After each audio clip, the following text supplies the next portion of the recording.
Dans l'histoire des lamentations, le Seigneur dit, il nous fait voir que tous les blés, avant la création du monde, étaient ensemble. Ils étaient en Dieu. Nous étions en Dieu, nous tous. Mais lorsque Dieu a voulu nous séparer, il a commencé à nous envoyer.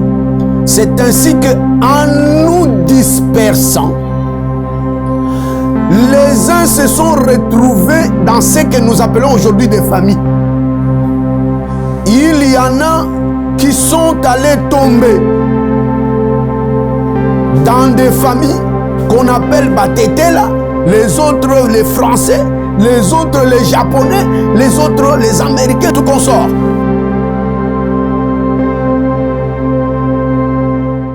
Mes frères et sœurs, partout dans le monde, nous vous disons bonjour et que le Seigneur Jésus vous bénisse.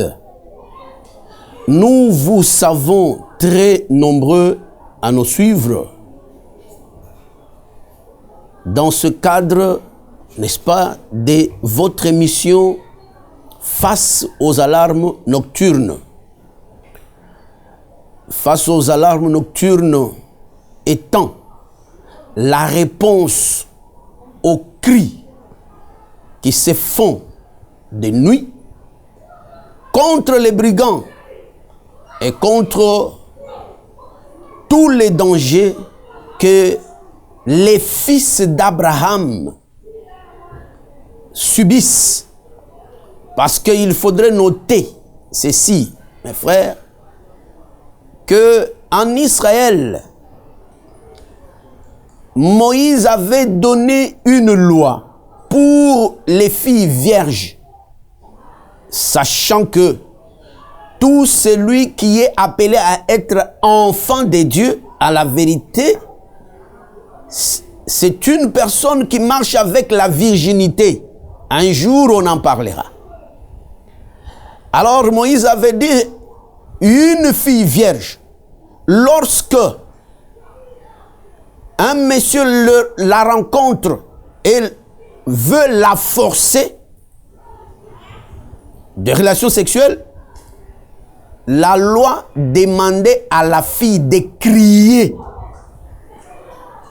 Et ce cri est l'image de secours, du vouloir que elle puisse aider, elle puisse être aidée par les gens afin qu'on ne puisse pas la violer. Mais si on trouve que la fille n'a pas crié, à ce moment-là, on la condamne aussi. Alors, face aux alarmes nocturnes, s'occupe des cris. Le ministre de la parole est appelé, n'est-ce pas, à parcourir partout pour écouter les cris des fils d'Abraham et d'intervenir. Je crois que on pourra en donner quelques détails prochainement. Aujourd'hui, le Saint-Esprit nous a demandé d'intervenir ou de dire un mot sur les liens de la famille. Les liens familiaux. Alors, nous allons vous dire quelque chose sur le lien. Et puis, nous parlerons de ses conséquences et qu'est-ce que le Seigneur a prévu par rapport à cela.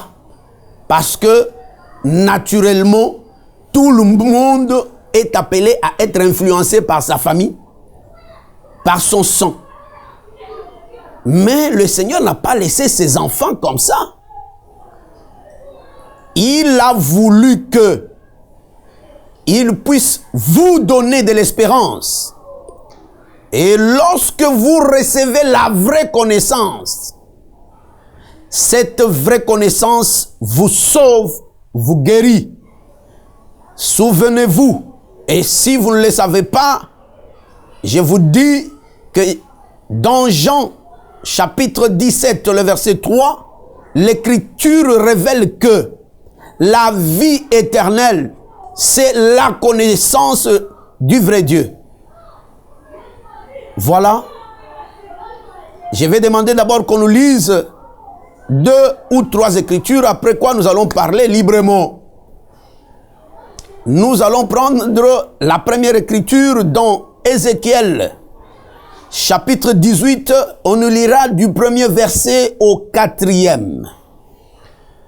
Ensuite, on nous prendra Exode chapitre 34, nous lirons le verset 6 dans son entièreté, et puis nous prendrons enfin le livre des Galates chapitre 5, le verset 8.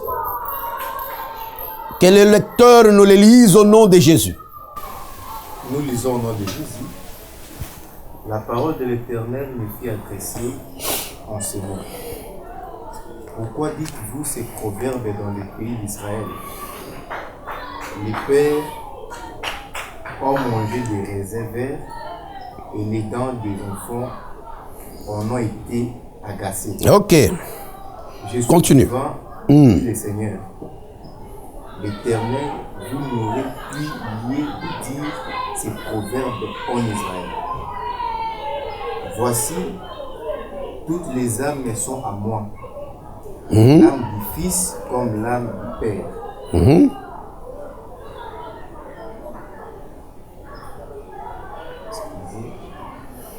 Elles sont toutes à moi. Voici, toutes les âmes sont à moi. L'âme du Fils comme l'âme du Père. L'une et l'autre sont à moi. L'âme qui pêche, c'est celle qui meurt. L'homme qui est juste, qui pratique la droiture, a la justice.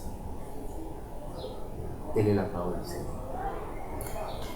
La deuxième écriture, vous la prenez au niveau, n'est-ce pas, de Exode chapitre 34, le verset 6. Exode chapitre 34, le verset 6.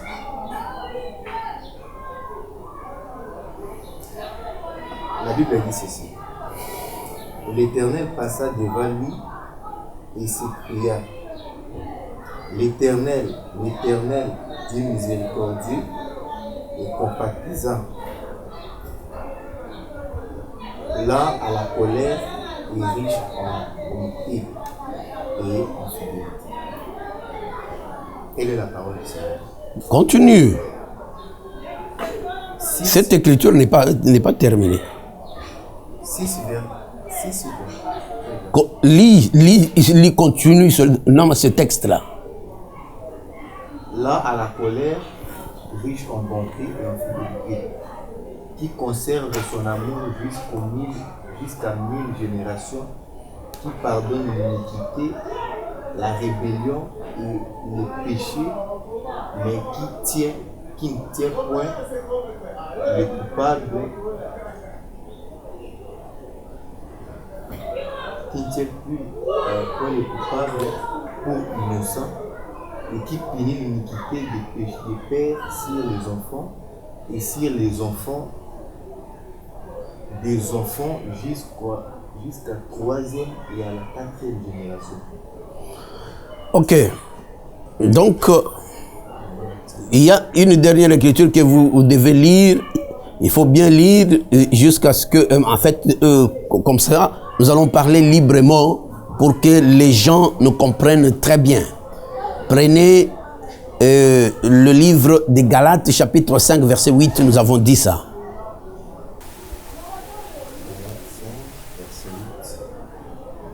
Cette effiace ne vient pas de celui qui vous appelle. Voilà. Nous y reviendrons. Mais écoutez, pour bien nous comprendre, je vais vous donner un peu l'image des familles sur la terre. Ce que nous appelons famille ici, par rapport à la vision de Jésus-Christ. Écoutez-moi bien, vous qui nous suivez. Je sais que vous êtes dans des problèmes. Vous vous sentez que dans vos familles, peut-être les gens ne se marient pas facilement. Dans vos familles, vous avez vu que vos tantes ne se marient pas, ou lorsqu'ils se marient, ils reviennent toujours aux maisons familiales. Parfois, vous trouvez que vous ne travaillez pas, vous n'étudiez pas. Les gens commencent à étudier, mais ils s'arrêtent au milieu. Donc, vous sentez ça que c'est un fardeau qui vous poursuit. Vous pleurez chaque nuit devant le Seigneur.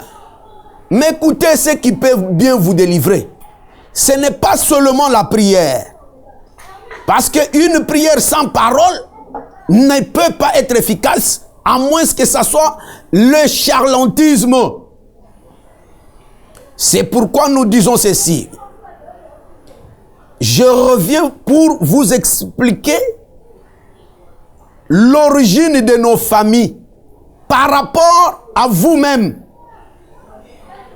Dans l'histoire biblique, je crois que tout le monde connaît que Dieu n'avait pas créé les hommes plusieurs à la fois. Si vous prenez le livre des Actes des Apôtres, chapitre 17, le verset 25-26, vous trouverez que le Seigneur lui-même sait que pour envoyer les gens sur la terre, il a utilisé d'abord la présence d'une personne qu'on appelle Adam. Et nous l'appelons avec la Bible Adam le premier. C'est de lui que toute l'humanité est venue. D'une seule personne. Adam le premier. Mais je voudrais dire encore une fois avec Lamentation chapitre 4 verset 1er, 2, 3 que lorsqu'on parle de plusieurs familles, regardez que il y avait d'abord Adam qui a formé une famille, la première famille. Mais Dieu a permis que il puisse multiplier les familles. Et là, nous remarquons que dans sa bénédiction sur Adam et Ève, il avait dit, soyez féconds, multipliez et remplissez la terre. Et lorsque vous lisez dans Genèse chapitre 2, l'homme devait quitter pour s'attacher à sa femme. C'est là où vous trouvez que il peut y avoir une famille ici, mais dans la famille, lorsque les gens grandissent, Dieu les enlève de cette famille, il les amène ailleurs pour qu'ils forment aussi une autre famille. Et c'est ainsi que les familles multiplient. Cette manière-là, la Bible l'appelle aussi une dispersion.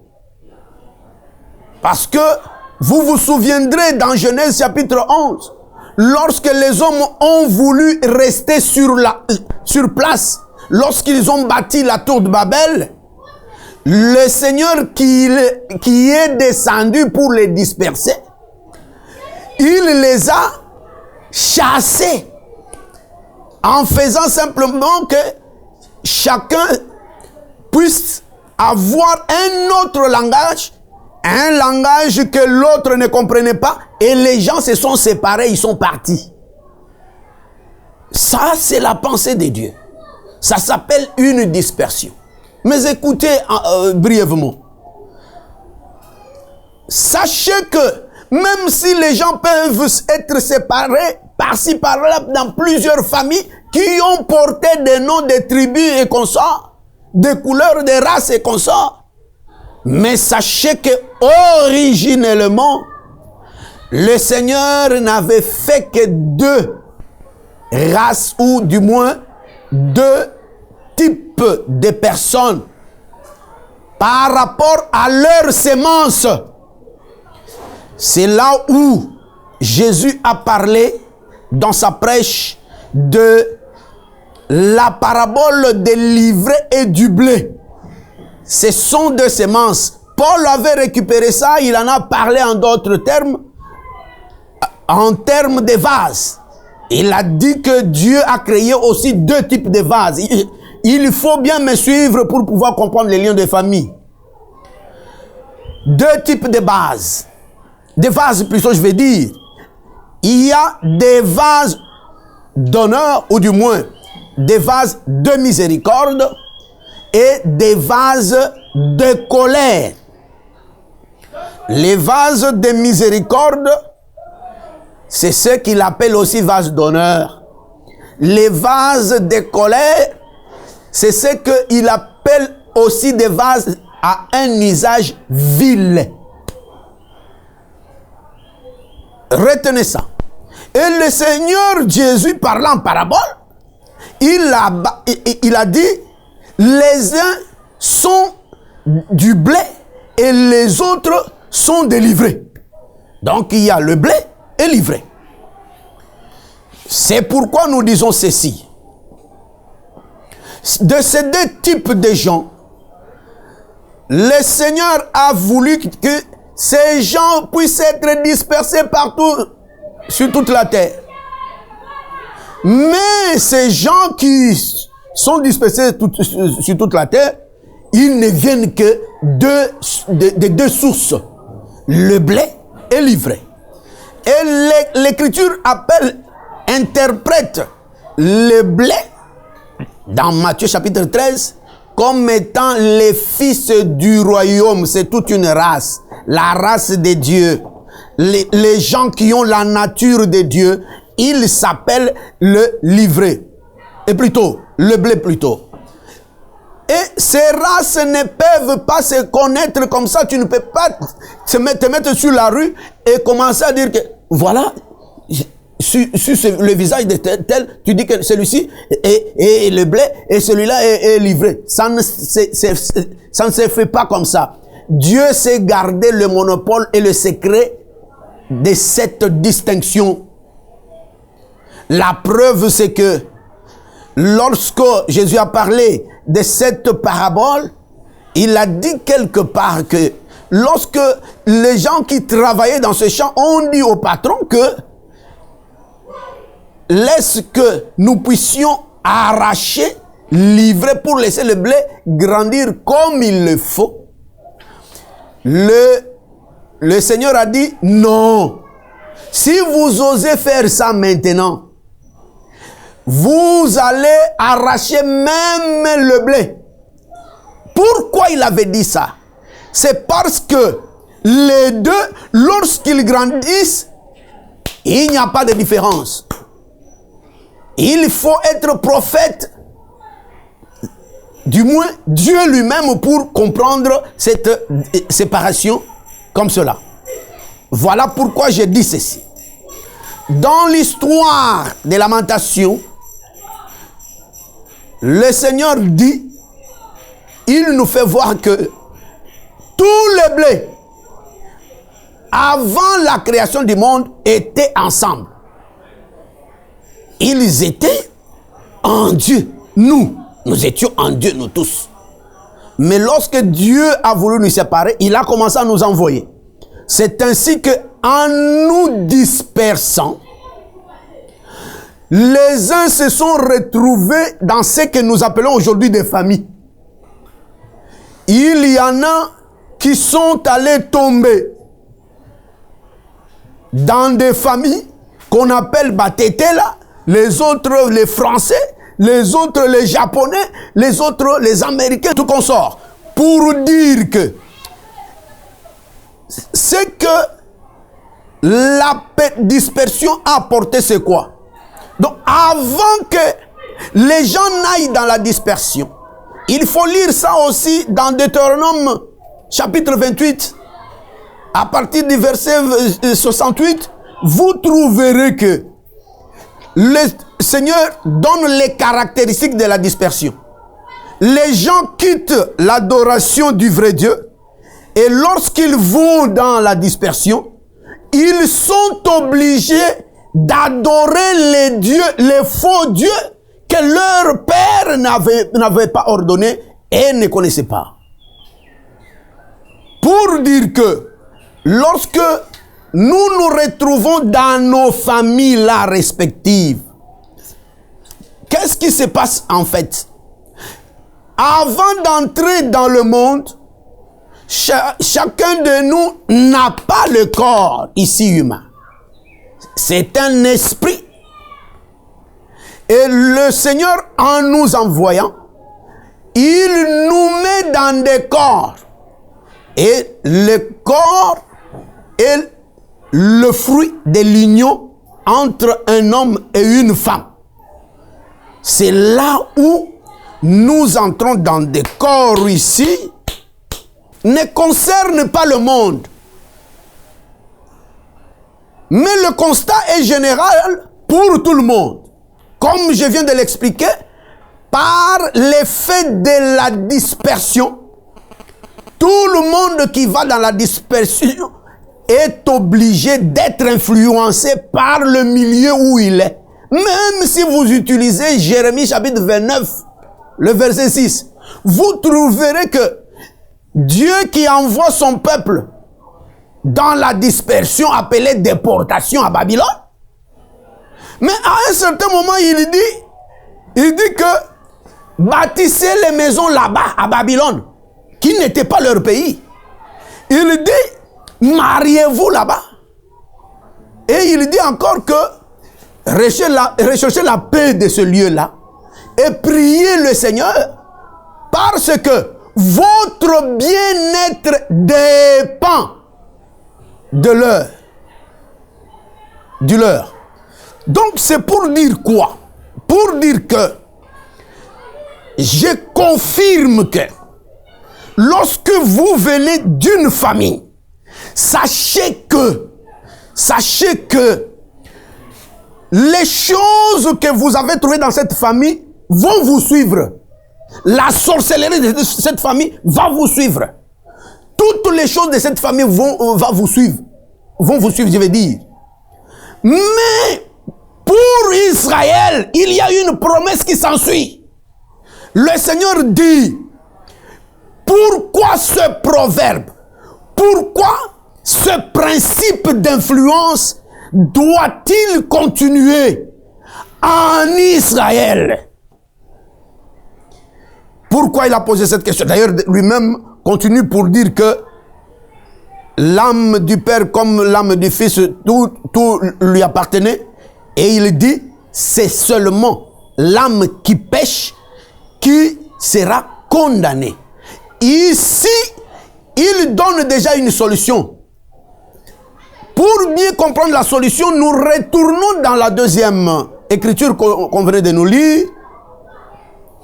Si nous avons utilisé aussi Galates, que nous n'avons pas expliqué, parce qu'on nous fait signe déjà que le temps avance, et c'était simplement pour dire que l'histoire des Galates, avant de retourner dans Exode chapitre 34, est terminée. C'est que c'était d'abord pour confirmer que Galates était une église de Dieu qui a commencé avec le Seigneur. Paul a dit, vous avez commencé par l'esprit et vous voulez terminer par la chair. Il constate que ils étaient ensorcelés, c'est-à-dire envoûtés. Là, plus tard, on parlera parce que les gens nous ont posé des questions. Est-ce qu'un enfant de Dieu peut être envoûté? Est-ce qu'un enfant de Dieu peut être possédé? Tout ça, à toutes ces questions-là, nous répondrons. Mais ici, j'ai voulu seulement évoquer cela pour montrer que l'envoûtement ou l'ensorcellement, parce que vous le trouverez ailleurs, comme dans Nombre 23, le Seigneur dit que l'enchantement et la divination ne peuvent pas avoir de l'influence sur Israël. On expliquera cela clairement. Mais retenez que Galates montre que Galates était une église de Dieu. Pour que une assemblée soit appelée église, il y faut nécessairement la présence du Saint-Esprit.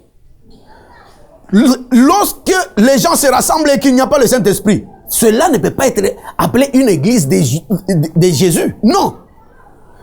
Alors, si le Saint-Esprit appelait Galate église, c'est que le Saint-Esprit était dans Galate. Mais on trouve que le même Saint-Esprit remarque que Galate, qui était l'église, était envoûtée, ensorcelée. Et il dit, qui vous a ensorcelé? Et il interprète cet ensorcellement dans l'écriture que nous avons donnée ici, c'est-à-dire Galates chapitre 5 verset 8, que c'est une influence, et une influence étrangère. Et donc nous comprenons que lorsqu'on dit lien, c'est une influence, et une influence étrangère qui ne vient pas de notre Père ici. Je m'adresse au blé, je m'adresse au vase de miséricorde, parce que ça vous concerne. Et dans Ézéchiel 18, Dieu a dit, pourquoi continuez-vous à dire ce proverbe en Israël? Exode chapitre 34, le verset 6 que nous avons lu, dit ceci. Dans cette écriture, le Seigneur dit, le Seigneur punit l'iniquité des pères jusqu'au fils et au fils des fils, jusqu'à la 3e et à la 4e génération. À vous qui êtes blés, à vous qui êtes fils de Dieu, écoutez-moi. Les influences de votre famille n'ont pas à demeurer en vous éternellement. Le Seigneur a prévu que jusqu'à la 3e et à la 4e génération, cela devra s'arrêter complètement. Et puisqu'on nous montre qu'il n'y a plus de temps, je vais me résumer. Peut-être que prochainement, on peut continuer. Il dit, je ne vais pas aujourd'hui expliquer pourquoi il a dit, pourquoi il n'a pas dit directement jusqu'à la 4e génération, mais il dit jusqu'à la 3e, virgule à la 4e. Ça, on le dira plus tard. Mais aujourd'hui, puisqu'il n'y a plus de temps, j'ai dit ceci. Cette 4e génération, c'est toute une personne. Je vais donner l'image de ce qui s'est passé avec Genèse chapitre 15, où Dieu promet à Israël la terre et il lui dit, voilà comment vous allez hériter cette terre. Il prophétise en disant, avant cela, ta postérité ira à la captivité. Et cette postérité souffrira pendant 400 ans.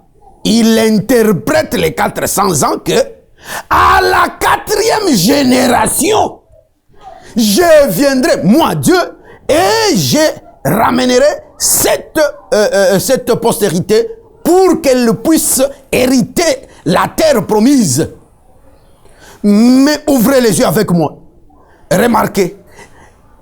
Après 400 ans que Israël est allé dans la souffrance en Égypte, dans la servitude en Égypte, Dieu est descendu.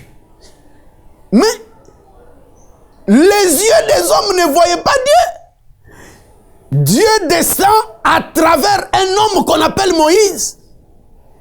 Il vient et il fait tout ce que Dieu voulait et avait prévu de faire pour son peuple.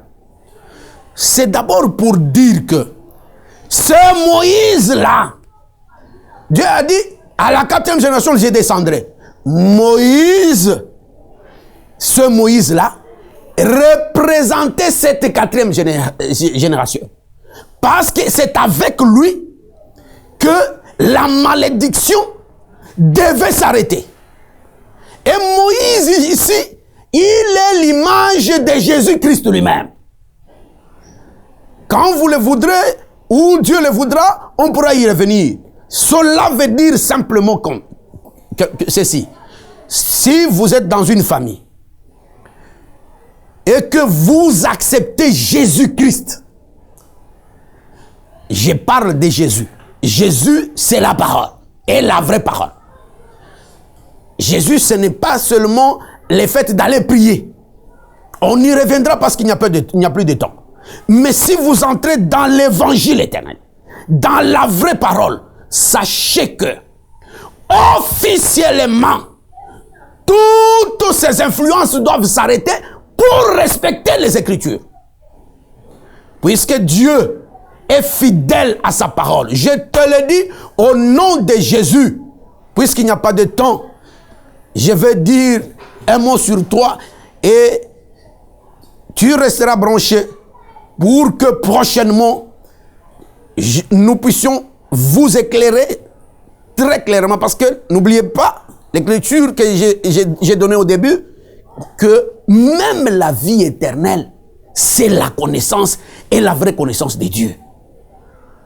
C'est pourquoi je dis, toi qui as reçu quelque chose, ferme tes yeux, je vais prier pour toi. La parole que tu viens d'écouter, c'est elle la 4e génération. Si tu y crois, je vais dire un mot sur toi et tu verras un changement. Parce que notre Dieu, c'est un Dieu de signes. Et il va te donner un signe ou des signes dans ta vie. Tu verras que c'est ce qui te fait pleurer chaque nuit. Ça va s'arrêter. Et tu auras l'espérance. Quand tu vas continuer à nous suivre, le Seigneur te délivrera totalement. Je vais prier. Seigneur Jésus, tu avais dit que après être monté, tu avais laissé tes disciples, c'est-à-dire les apôtres. Toi-même qui es monté, tu es encore descendu pour être avec eux dans leur prêche. De manière que lorsqu'ils vont prêcher, que toi tu sois présent. C'est pourquoi je crois que puisque j'étais en train de prêcher à mes frères et sœurs qui me suivent, toi tu es là. Tu es là, tu connais leur cœur. L'Écriture dit que tu sondes le cœur et le rein. Sonde leur cœur et le rein maintenant. Vois ceux qui prient, qui pleurent maintenant dans leur cœur. Je voudrais que tu donnes à chacun un signe. Un signe du début de sa délivrance. Au nom de Jésus, si tu es dans la vraie église, dans le vrai évangile, et tu sens toujours que des choses te poursuivent, je te dis, reste branché et tu comprendras. Parce qu'à la fin de cela, nous parlerons aussi de poursuite pour que tu comprennes ce qui se passe en toi. Mais à cet instant, je dis que ce soit les influences ou des poursuites, je dis pour tout celui qui a de l'attention à cela, arrêtez au nom de Jésus. Seigneur puissant, merci. Je n'ai demandé qu'un signe pour chacun. Et afin que nous puissions continuer, au nom du Seigneur Jésus-Christ, j'ai ainsi prié. Amen. Dans l'histoire des lamentations, le Seigneur dit, il nous fait voir que tous les blés, avant la création du monde, étaient ensemble. Ils étaient en Dieu.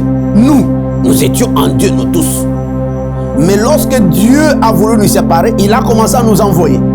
C'est ainsi que, en nous dispersant, les uns se sont retrouvés dans ce que nous appelons aujourd'hui des familles. Il y en a qui sont allés tomber dans des familles qu'on appelle Batétela, les autres les Français, les autres, les Japonais, les autres, les Américains, tout consort.